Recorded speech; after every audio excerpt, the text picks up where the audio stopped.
très riche qui avait 3 filles. 2 de ses filles étaient arrogantes et insolentes, tandis que la 3e était affectueuse et serviable. Elle s'appelait Belle.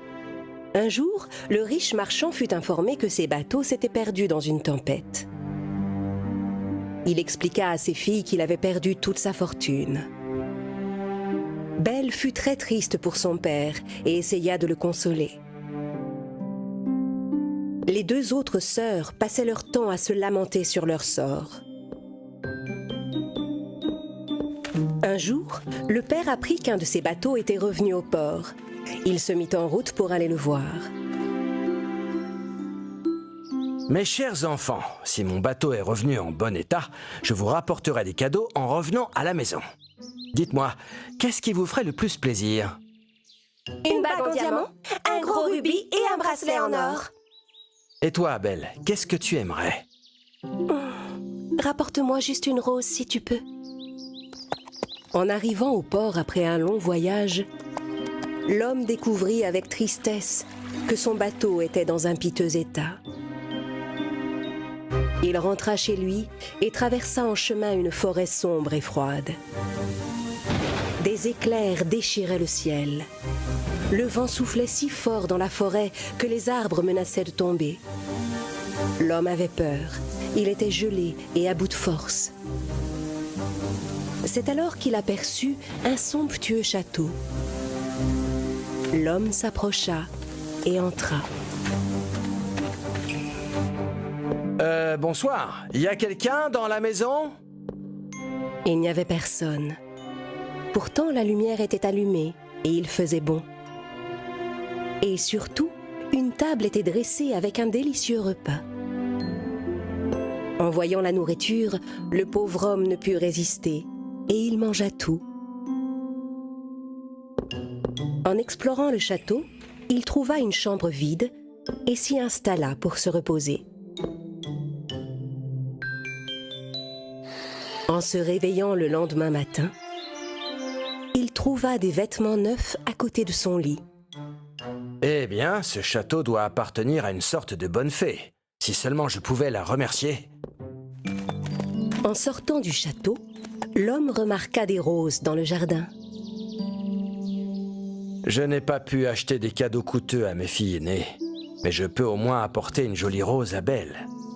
L'homme cueillit une des roses.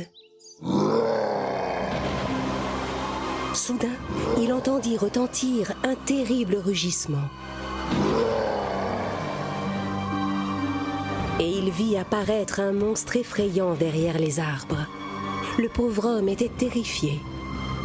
Je vous ai nourri, je vous ai offert un lit confortable et vous osez me voler mes roses? C'est comme ça que vous me remerciez? Je vous demande pardon, je voulais juste cueillir une rose pour l'apporter à ma fille. Ce que vous venez de faire mérite une punition. Vous devez m'amener la première personne dont vous croiserez le regard en rentrant chez vous, ou je vous rattraperai et je vous garderai prisonnier jusqu'à la fin de vos jours. L'homme s'en alla tristement. Sur le chemin du retour, il ne vit personne. La première personne dont il croisa le regard fut sa fille Belle, qui l'attendait devant la maison. Il lui raconta ce qui lui était arrivé et ce que lui avait demandé la bête. En entendant son récit, les autres sœurs se fâchèrent contre Belle. « C'est ta faute, Belle. Si tu n'avais pas demandé une rose à notre père, rien de tout ça ne se serait passé. Et si j'avais croisé la première le regard de papa, tu imagines ce qui me serait arrivé?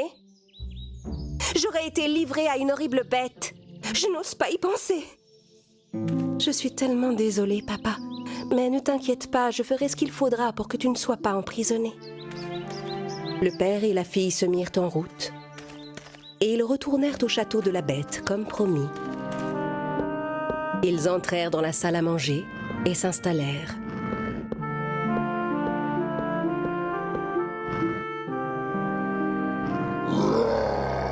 Soudain, un rugissement retentit et la bête entra dans la salle.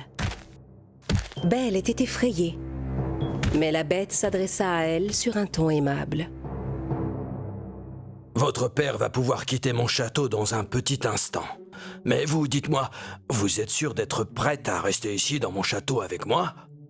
Oui, j'accepte volontiers de prendre sa place. Belle serra son père dans ses bras et le laissa partir.